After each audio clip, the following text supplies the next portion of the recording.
Et après le pater, l'abbé Mouret, s'étant incliné devant l'autel, alla du côté de l'épître. Puis, il descendit, il vint faire un signe de croix sur le grand Fortuné et sur la Rosalie, agenouillés côte à côte, au bord de l'estrade. Ego conjugo vo in matrimonium, in nomine Patri, et Filii, et Spiritus Sancti. Amen, répondit Vincent, qui servait la messe, en regardant la mine de son grand frère, curieusement, du coin de l'œil. Fortuné et Rosalie baissaient le menton, un peu émus, bien qu'ils se fussent poussés du coude en s'agenouillant, pour se faire rire. Cependant, Vincent était allé chercher le bassin et l'aspersoir. Fortuné mit l'anneau dans le bassin, une grosse bague d'argent toute unie.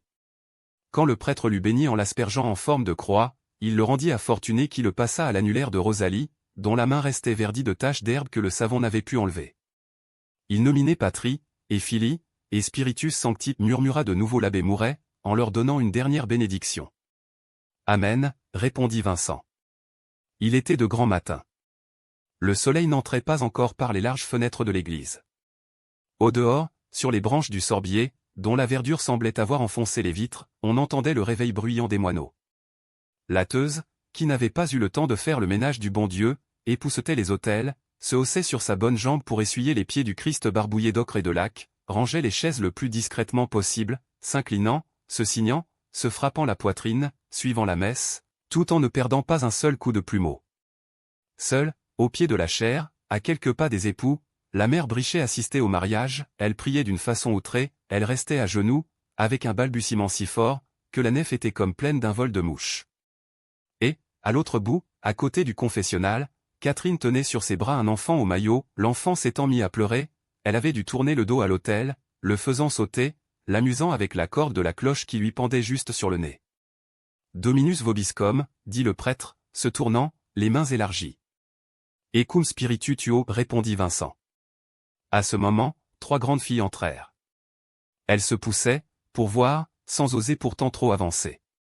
C'étaient 3 amies de la Rosalie, qui, en allant au champ, venaient de s'échapper, curieuses d'entendre ce que monsieur le curé dirait aux mariés.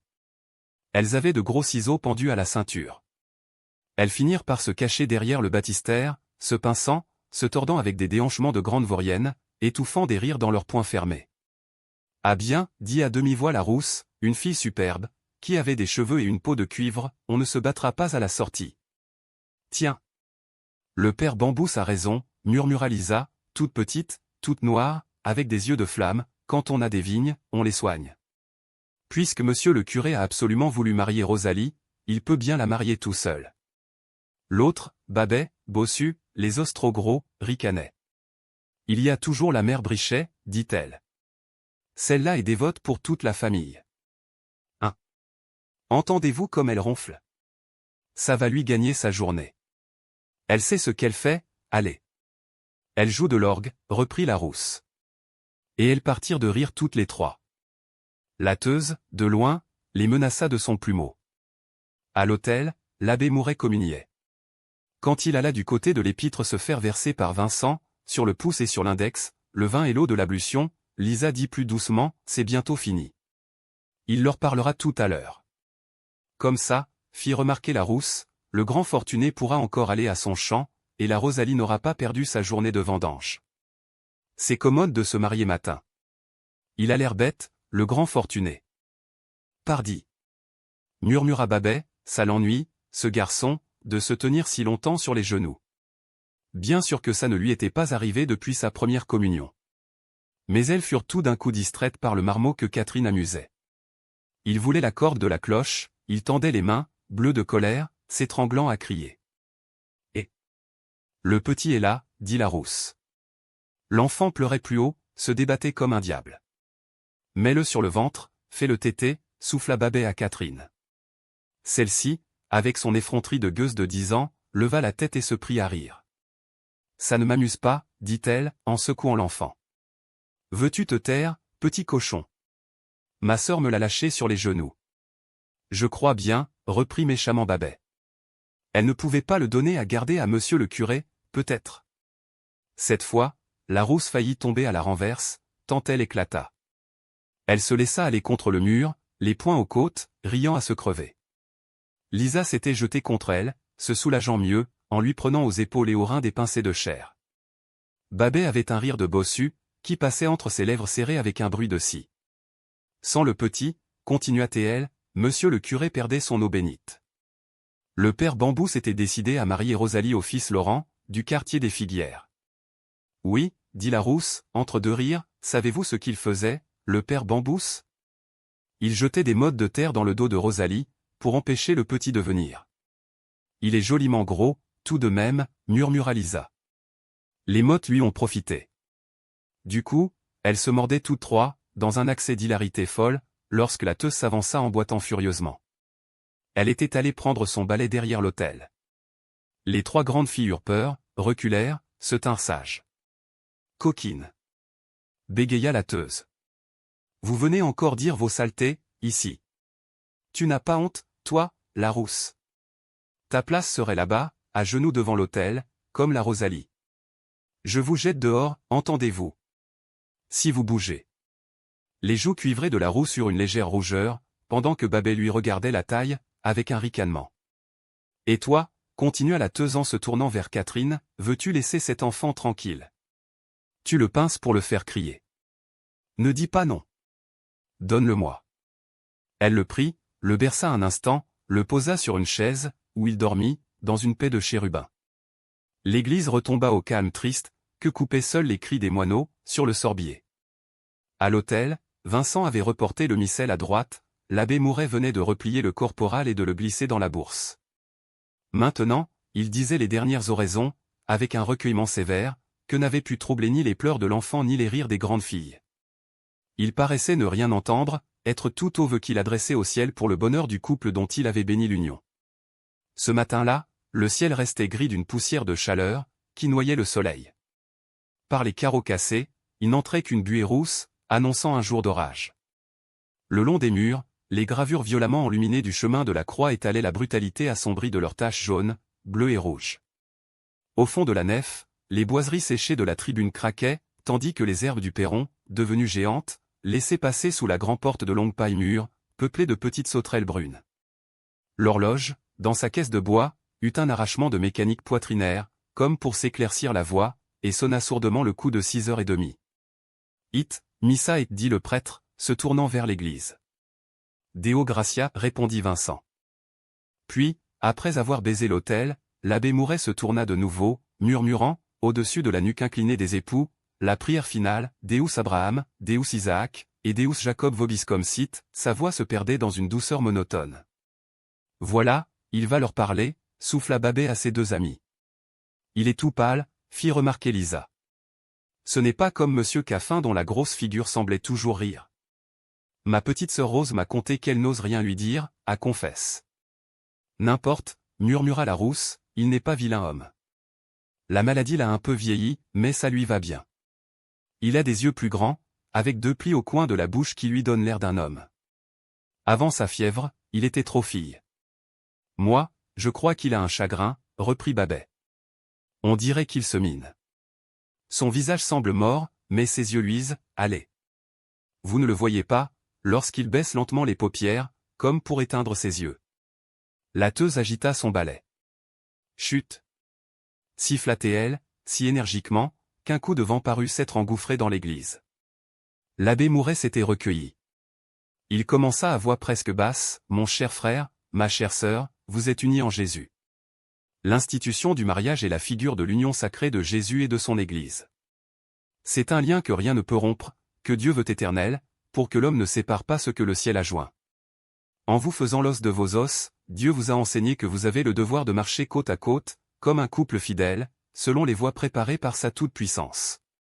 Et vous devez vous aimer dans l'amour même de Dieu. La moindre amertume entre vous serait une désobéissance au Créateur qui vous a tiré d'un seul corps. Restez donc à jamais unis, à l'image de l'Église que Jésus a épousée, en nous donnant à tous sa chair et son sang. Le grand Fortuné et la Rosalie, le nez curieusement levé, écoutaient. Que dit-il? Demanda Lisa qui entendait mal. Pardi. Il dit ce qu'on dit toujours, répondit la Rousse. Il a la langue bien pendue, comme tous les curés. Cependant, l'abbé Mouret continuait à réciter, les yeux vagues, regardant, par-dessus la tête des époux, un coin perdu de l'église. Et peu à peu sa voix mollissait, il mettait un attendrissement dans ses paroles, qu'il avait autrefois apprises, à l'aide d'un manuel destiné aux jeunes desservants.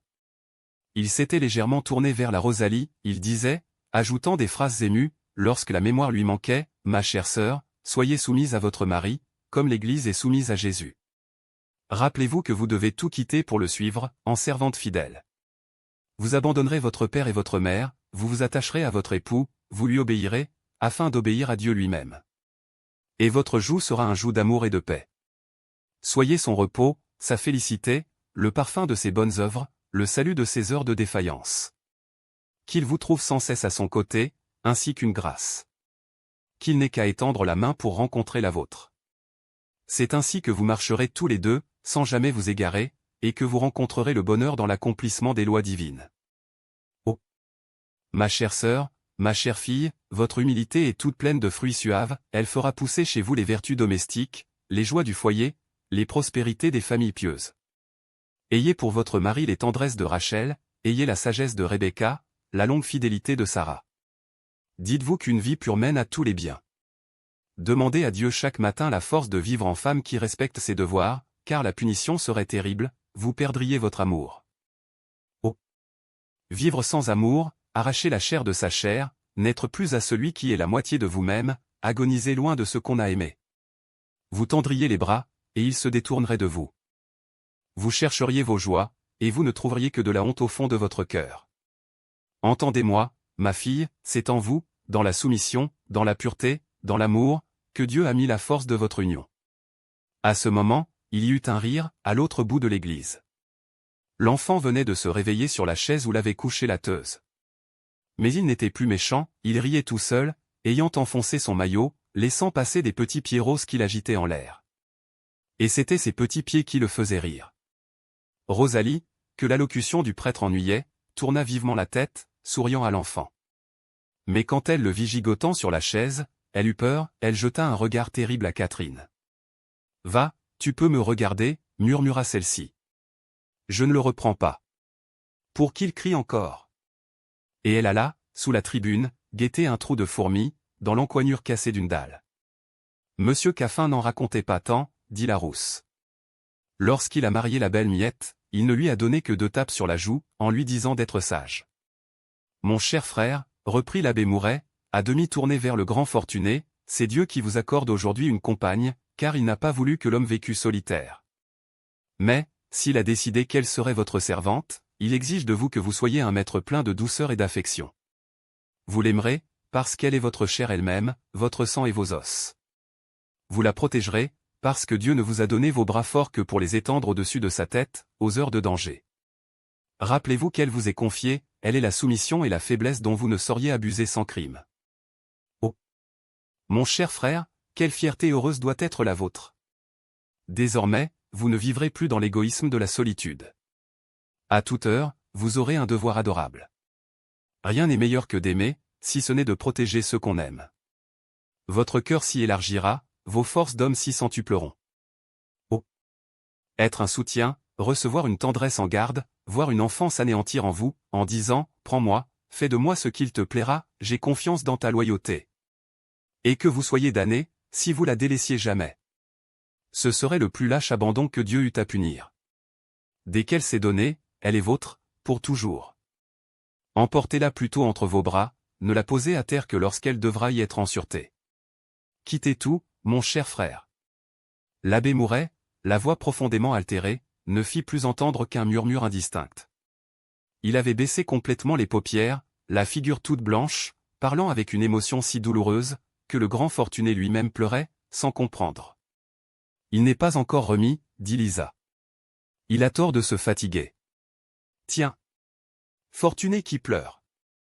Les hommes, c'est plus tendre que les femmes, murmura Babet, il a bien parlé tout de même, conclut la rousse. C'est curé, ça va chercher un tas de choses auxquelles personne ne songe. Chut! Cria la teuse, qui s'apprêtait déjà à éteindre les cierges. Mais l'abbé Mouret balbutiait, tâchait de trouver les phrases finales. C'est pourquoi, mon cher frère, ma chère sœur, vous devez vivre dans la foi catholique, qui seule peut assurer la paix de votre foyer. Vos familles vous ont certainement appris à aimer Dieu, à le prier matin et soir, à ne compter que sur les dons de sa miséricorde. Il n'acheva pas. Il se tourna pour prendre le calice sur l'autel, et rentra à la sacristie, la tête penchée, précédé de Vincent, qui faillit laisser tomber les burettes et le manuterge, en cherchant à voir ce que Catherine faisait, au fond de l'église. « Oh! La sans cœur, dit Rosalie, qui planta là son mari pour venir prendre son enfant entre les bras. L'enfant riait. Elle le baisa, elle rattacha son maillot, tout en menaçant du poing Catherine. S'il était tombé, je t'aurais allongé une belle paire de soufflets. Le grand fortuné arrivait, en se dandinant. Les trois fils étaient avancés, avec des pincements de lèvres. Le voilà fier, maintenant, murmura Babet à l'oreille des deux autres. Ce gueux-là, il a gagné les écus du père Bambousse dans le foin, derrière le moulin. Je le voyais tous les soirs s'en aller avec Rosalie, à quatre pattes, le long du petit mur. Elles ricanèrent. Le grand fortuné, debout devant elle, ricana plus haut. Il pinça la rousse, se laissa traiter de bête par Lisa. C'était un garçon solide et qui se moquait du monde. Le curé l'avait ennuyé. Et la mère, appela Théil de sa grosse voix. Mais la vieille Bricher mendiait à la porte de la sacristie. Elle se tenait là, toute pleurarde, toute maigre, devant la teuse, qui lui glissait des œufs dans les poches de son tablier. Fortuné n'eut pas la moindre honte. Il cligna les yeux, en disant « Elle est futée, la mère. » Dame. Puisque le curé veut du monde dans son église. Cependant, Rosalie s'était calmée. Avant de s'en aller, elle demanda à Fortuné s'il avait prié monsieur le curé de venir le soir bénir leur chambre, selon l'usage du pays. Alors, Fortuné courut à la sacristie, traversant la nef à gros coups de talon, comme il aurait traversé un champ. Et il reparut, en criant que le curé viendrait. La teuse, scandalisée du tapage de ces gens, qui semblaient se croire sur une grande route, tapait légèrement dans ses mains, les poussait vers la porte. « C'est fini, disait-elle, retirez-vous, allez au travail. » Et elle les croyait tous dehors, lorsqu'elle aperçut Catherine, que Vincent était venu rejoindre. Tous les deux se penchaient anxieusement au-dessus du trou de fourmis. Catherine, avec une longue paille, fouillait dans le trou, si violemment, qu'un flot de fourmis effarées coulait sur la dalle. Et Vincent disait qu'il fallait aller jusqu'au fond, pour trouver la reine. « Ah! Les brigands !» cria la teuse. « Qu'est-ce que vous faites là? Voulez-vous bien laisser ces bêtes tranquilles? C'est le trou de fourmis à mademoiselle Désirée. Elle serait contente, si elle vous voyait. » Les enfants se sauvèrent.